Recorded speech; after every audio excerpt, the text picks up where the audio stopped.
अस्सलाम वालेकुम, आदाब। मैं हूं खलील फरहाद। नेशनल व इंटरनेशनल खबरों की तफसील जानने के लिए वर्ल्ड न्यूज़ की शुरुआत करते हैं हेडलाइंस से। फ़लस्तीनियों के हक़ में दुनिया भर में आवाज़ उठाकर आलमी दबाव बनाने का निकला पॉजिटिव रिजल्ट। इसराइल ने टेके घुटने, नॉर्थ गजा का क्रॉसिंग बॉर्डर खोलने की दे दी मंजूरी।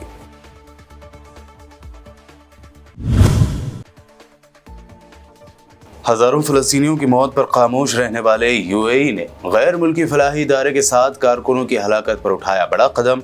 इसराइल के साथ रिलेशन करती है सस्पेंड। दमिश्क में ईरानी सिफारतखाने पर हमले के बाद इसराइल को सताया ईरान के शदीद हमले का डर। कई मुल्कों में मौजूद अपने सिफारतखाने कर दिए खाली, अपने फौजियों की छुट्टियां कर दी कैंसिल, कर दिया उन्हें हाई अलर्ट पर। बाइडेन और नेतन्याहू की टेलीफोनिक बातचीत। हजारों फ़लस्तीनियों का कत्ल करने वाले इसराइल को हथियार सप्लाई करने वाले बाइडेन ने अब हिमायत छोड़ने की दी धमकी।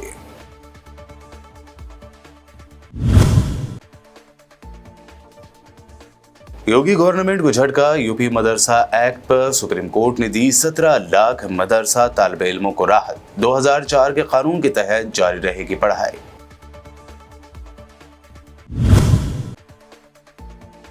और कर्नाटक में बीजेपी को लगेगा बड़ा झटका। लोकपाल के सर्वे ने भाजपा की उड़ाई नींद। साउथ में राज करने का भगवा पार्टी का ख्वाब हो सकता है चकनाचूर, मिलेंगी सिर्फ 10 ही सीटें।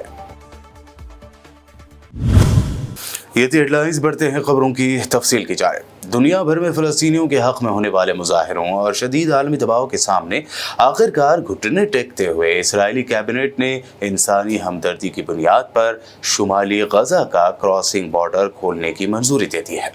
गैर मुल्की ज़राए अबलाग के मुताबिक इसराइल ने 7 अक्टूबर के बाद पहली बार शुमाली गजा की सरहद खोलने की मंजूरी दी है। साथ ही काबीना ने फ़लस्तीनियों को इसराइली बंदरगाह के इस्तेमाल की भी इजाज़त दी है।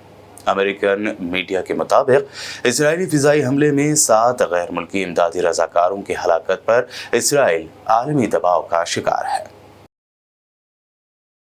मुत्तहिदा अरब अमारात यानी यूएई ने गजा में गैर मुल्की फलाही इदारे के 7 कारकुनों की हलाकत पर एहतजाजन इसराइल के साथ तमाम सिफारती राब्ते सस्पेंड कर दिए हैं।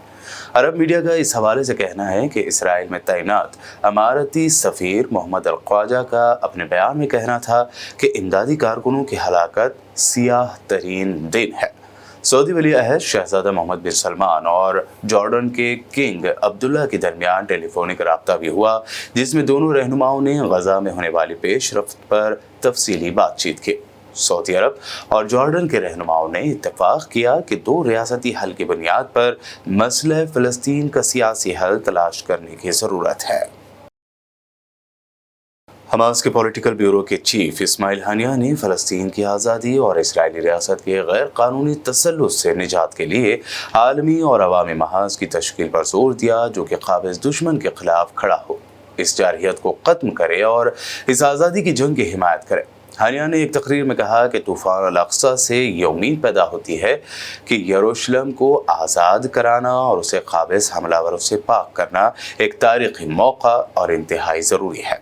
उन्होंने निशानदही भी की कि इस साल यरूशलेम का बैनुल-अक़वामी दिन तूफ़ान अल-अक़सा के अजीम जंग की रोशनी में मनाया गया है और हमारा यरूशलेम दर्द और उम्मीद की कैफियत में है। इसके इस्लामी और ईसाई मुक़द्दसात, इसके अवाम और इसके इंसानी विरसे के खिलाफ सिहूनियों की खुली जारहियत जारी है। सीरिया के दारुल हुकूमत दमिश्क में ईरानी सिफारतखाने पर हमले के बाद इसराइल ने ईरान के ख़तरनाक रद्द-ए-अमल के ख़दशे के पेश नज़र अपने तमाम लड़ाका यूनिट्स की छुट्टियां कैंसिल करते हुए अपने एयर डिफेंस सिस्टम को हाई अलर्ट कर दिया है। एक फ़ौजी एलामिया में बताया गया है कि हालात के जायजे की रोशनी में सामने आने वाली सूरत हाल के पेश नज़र इसराइली फ़ौज के तमाम लड़ाका यूनिट्स में छुट्टियाँ आर्जी तौर पर बंद कर दी गई है। एलामिया के अल्फाज में इसराइल इस वक्त हालत जंग में है और हालात के मुताबिक फ़ौज की तैनाती का अमल मुसलसल जारी है। इसराइली अखबार की रिपोर्ट के मुताबिक इसराइली फ़ौज ने ईरान की जानिब से मुतवक्को हमले के पेश नज़र रिजर्व फ़ौजी भी तलब कर लिए हैं। अमेरिकी सदर जो बाइडेन का कहना है कि इसराइल ने गजा में शहरियों का तहफ़्फ़ुज़ यकीनी न बनाया तो इसराइल की हिमायत करना छोड़ सकते हैं। व्हाइट हाउस की जानिब से जारी बयान में कहा गया है कि अमेरिकी सदर जो बाइडन ने इसराइली वज़ीर आज़म नेतन्याहू से टेलीफोनिक राब्ते में इसराइल से मुतालबा किया कि गजा में शहरियों को पहुंचने वाले नुकसान, इंसानी तकलीफ और इमदादी कारकुनों के तहफ़्फ़ुज़ के लिए ठोस और मखसूस इक़दामात का ऐलान किया जाए और उन पर अमल दरामद किया जाए। अमेरिकी सदर ने वाज़ह किया कि इसराइल की जानिब से इन इक़दामात पर फ़ौरी अमल दरामद का जायज़ा लेंगे, जिसके मुताबिक गजा पर अपनी पॉलिसी का तयन किया जाएगा। साबिक़ अमेरिकी सदर डोनाल्ड ट्रंप का कहना है कि इसराइल लोगों को मारना बंद करे। उन्होंने कहा कि इसराइल को गजा जंग को फौरी ख़त्म करना होगा। ज़राए के मुताबिक साबिक़ अमेरिकी सदर का कहना था कि इसराइल लोगों को मारना बंद करे और अमन की तरफ लौटे। ट्रंप ने इसराइल को फ़लस्तीनियों पर बमबारी की वीडियोज़ भी जारी न करने का मशवरा दिया। उन्होंने कहा कि हमलों की वीडियोज़ जारी करने से इसराइल पब्लिक रिलेशन महाज पर नाकाम हो रहा है। दूसरी जानिब ईरान की जानिब से रद्दअमल के खदशे के पेश नज़र इसराइल ने सिफारतखाने खाली करना शुरू कर दिए हैं।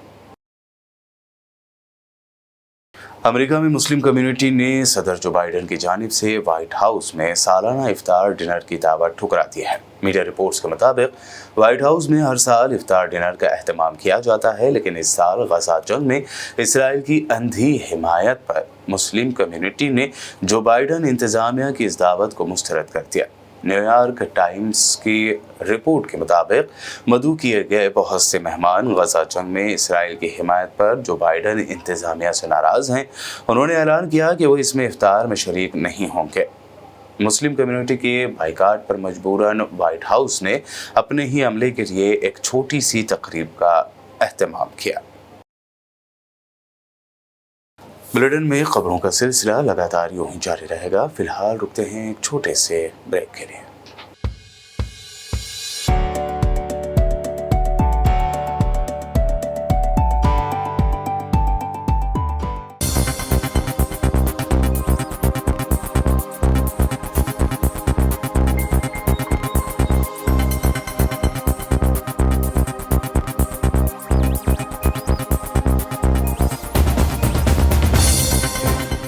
ब्रेक के बाद आगे बढ़ते हैं और अब देखते हैं मज़ीद अहम खबरें।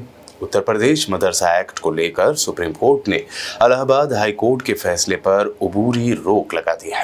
इलाहाबाद हाई कोर्ट की लखनऊ बेंच की जानिब से UP board of Madrasa education act 2004 को गैर आइनी करार दिए जाने को सुप्रीम कोर्ट में चैलेंज किया गया। उत्तर प्रदेश मदरसा एक्ट को कैंसिल करने के इलाहाबाद हाई कोर्ट के फैसले को चैलेंज देने वाली इस दरख्वास्त पर सुप्रीम कोर्ट में समाअत के दौरान मदरसा बोर्ड की तरफ से पेश अभिषेक मनु सिंघवी ने कहा कि हाई कोर्ट का हक नहीं बनता कि इस एक्ट को कैंसिल कर दे। 17 लाख स्टूडेंट्स इस फैसले से मुतासर हुए हैं। वहीं करीब 25,000 मदरसे भी इस फैसले से मुतासर हुए हैं। उन्होंने कहा कि यह तकरीबन 125 साल पुराना है। 1908 से मदरसा रजिस्टर हो रहे हैं। इतना ही नहीं, सुप्रीम कोर्ट ने इस मामले में यूपी की योगी सरकार से जवाब भी मांगा है। केरल के सीएम पिनराई विजयन ने पब्लिक ब्रॉडकास्टर दूरदर्शन पर फिल्म द केरल स्टोरी दिखाए जाने के फैसले की शदीद मजम्मत की है। सीएम विजयन ने दूरदर्शन से फिल्म की स्क्रीनिंग को रोकने के लिए कहा है। उन्होंने कहा कि लोकसभा इलेक्शन के दरमियान इस तरह के टेलीकास्ट से कम्युनल टेंशन बढ़ सकता है। ऐसी फिल्म की स्क्रीनिंग से ब्रॉडकास्टर को पीछे नहीं हटना चाहिए। इस दौरान उन्होंने बीजेपी और आरएसएस पर तनकीद भी की। केरल के सीएम ने कहा कि दूरदर्शन को बीजेपी और आरएसएस के प्रोपेगेंडा मशीन बनने से बचना चाहिए। ये फिल्म पोलराइजेशन को बढ़ाने वाली है। भारतीय जनता पार्टी यानी बीजेपी की क़यादत वाले एनडीए ने इस मर्तबा 400 सीटों का टारगेट रखा है, लेकिन उसे 100 से बड़ा चैलेंज मिल सकता है। बीजेपी को कर्नाटक में बड़ा झटका लग सकता है। एक सर्वे में चौंकाने वाले फिगर सामने आए हैं, जिसके मुताबिक बीजेपी कर्नाटक में 10 से 12 सीटों पर ही सिमट सकती है। लोकपाल के सर्वे के मुताबिक बीजेपी को कर्नाटक में 10 से 12, कांग्रेस को 12 से 14 और जेडीएस को 1 से 2 सीटें मिलती दिखाई दे रही हैं। गुज़िश्ता लोकसभा इलेक्शन में बीजेपी ने कर्नाटक में शानदार जीत दर्ज की थी। बीजेपी ने 28 में से 25 लोकसभा सीटों पर कब्जा जमाया था, जबकि कांग्रेस को एक और दिगर को 2 सीटें मिली थी। अगर लोकपाल का ये सर्वे सच साबित होता है तो ये बीजेपी के लिए बहुत बड़ा झटका माना जाएगा और साउथ में राज करने के उसके ख्वाब चकनाचूर हो सकते हैं। कांग्रेस पार्टी ने 2024 इलेक्शन के लिए अपना मैनिफेस्टो यानी इंतखाबी मंशूर जारी कर दिया है। 48 पेजेस के इस मैनिफेस्टो में कांग्रेस ने ढेरों वादे किए। कांग्रेस सदर मल्लिकार्जुन खड़गे ने इस मैनिफेस्टो को गरीबों के लिए वक्फ करार दिया। साथ ही इसमें कांग्रेस ने 5 न्याय और 25 गारंटीज का वादा करते हुए हाथ बदलेगा हालात का नारा दिया है। करेंगे राज्य ने जस्टिस फॉर द स्टेट्स में संघीय विकास पूर्वोत्तर भारत पर रोशनी हम डाले हैं और जहां कहीं भी फेडरल स्ट्रक्चर को धोखा होगा हम उस वक्त अपनी आवाज उनके साथ भी उठाएंगे और जब हमारी गवर्नमेंट आएगी तो उनको बराबरी का हिस्सा देंगे और ताकि वो पैसे के लिए तरस न हो, चाहे वो ड्रॉट हो, फ्लड हो, डिसास्टर्स हो।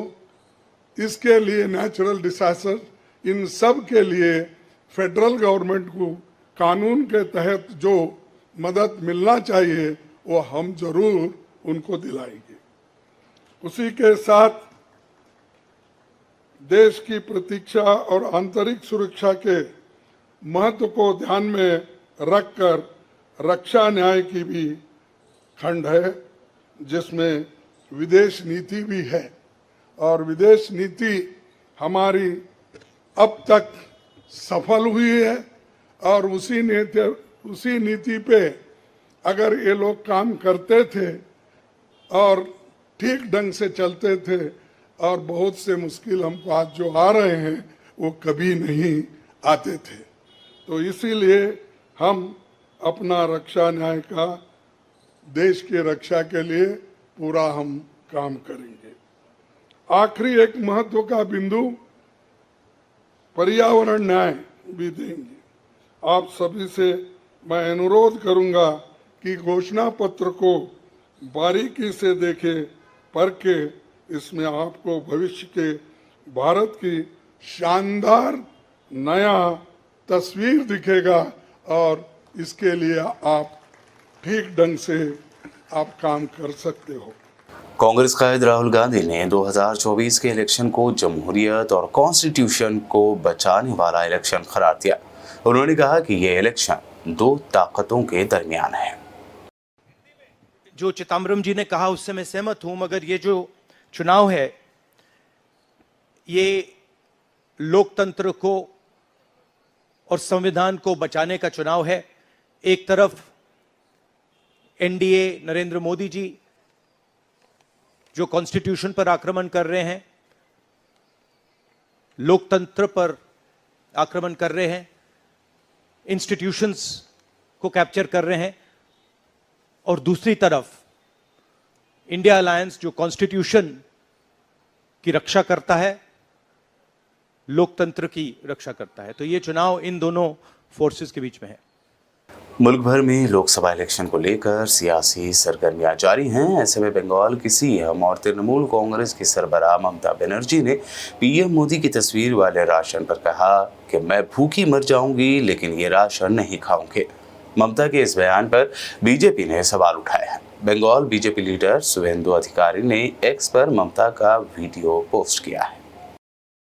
বলছে রেশন দোকানে রেশন যাবে, তাতেও প্রধানমন্ত্রীর ছবি আর বিজেপির লোগো থাকবে। শালা আমি না খেতে পেয়ে মরে যাব, শালা আমি না খেতে পেয়ে মরে যাব, শালা আমি না খেতে পেয়ে মরে যাব, শালা আমি না খেতে পেয়ে মরে যাব। তবুও আমি বলে দিচ্ছি যে আমি ওর মধ্যে যাব না। সরি, আমি উইথড্র ওয়ার্ড আমার মুখ দিয়ে বেরিয়ে গেছে। রাগের চোটে, রাগ শান্ত করা উচিত। আমি ভদ্র ভাষায় কথা বলতে পছন্দ করি, এটা আমাদের common language, but I withdraw that.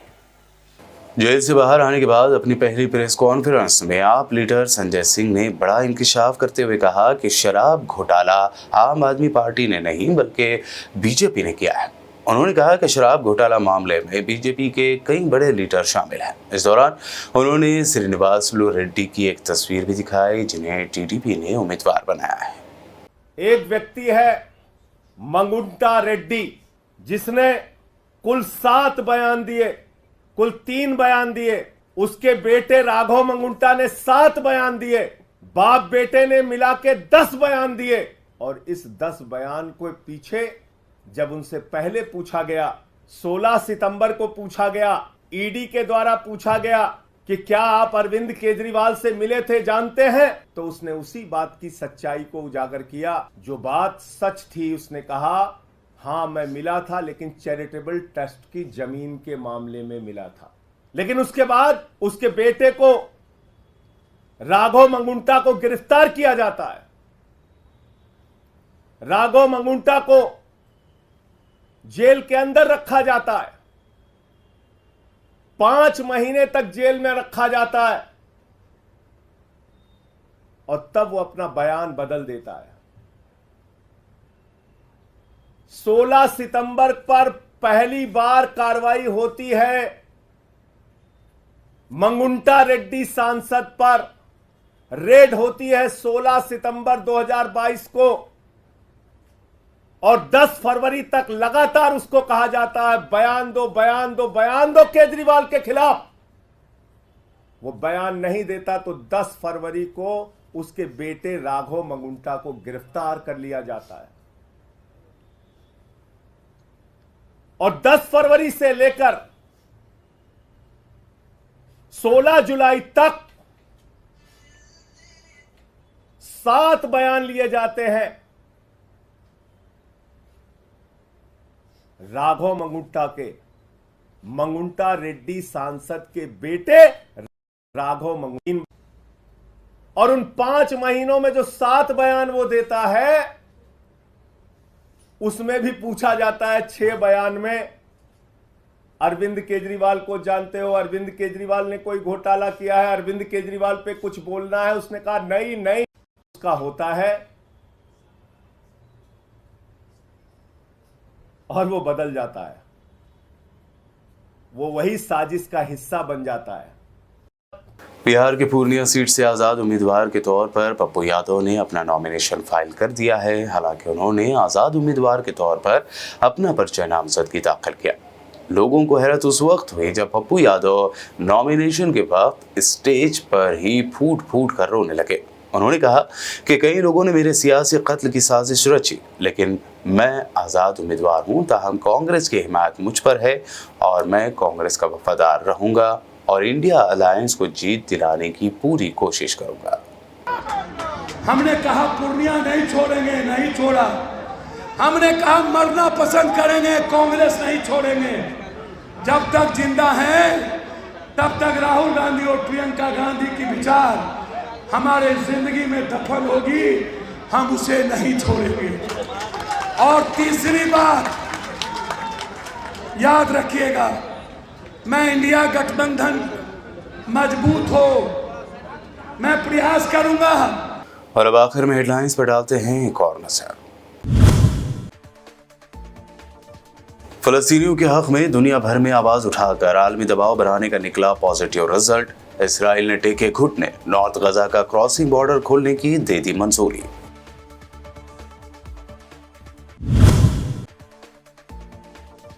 हजारों फलस्तीनियों की मौत पर खामोश रहने वाले यूएई ने गैर मुल्की फलाही इदारे के 7 कारकुनों की हलाकत पर उठाया बड़ा कदम। इसराइल के साथ रिलेशन कर दिए सस्पेंड। दमिश्क में ईरानी सिफारतखाने पर हमले के बाद इसराइल को सताया ईरान के शदीद हमले का डर। कई मुल्कों में मौजूद अपने सिफारतखाने कर दिए खाली, अपने फौजियों की छुट्टियां कर दी कैंसिल, कर दिया उन्हें हाई अलर्ट पर। बाइडेन और नेतन्याहू की टेलीफोनिक बातचीत। हजारों फलस्तीनियों का कत्ल करने वाले इसराइल को हथियार सप्लाई करने वाले बाइडेन ने अब हिमायत छोड़ने की दी धमकी।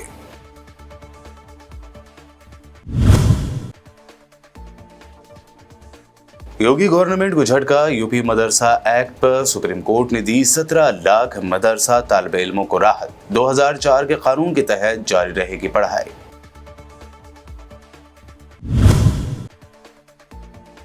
और कर्नाटक में बीजेपी को लगेगा बड़ा झटका। लोकपाल के सर्वे ने भाजपा की उड़ाई नींद। साउथ में राज करने का भगवा पार्टी का ख्वाब हो सकता है चकनाचूर, मिलेंगी सिर्फ 10 ही सीटें।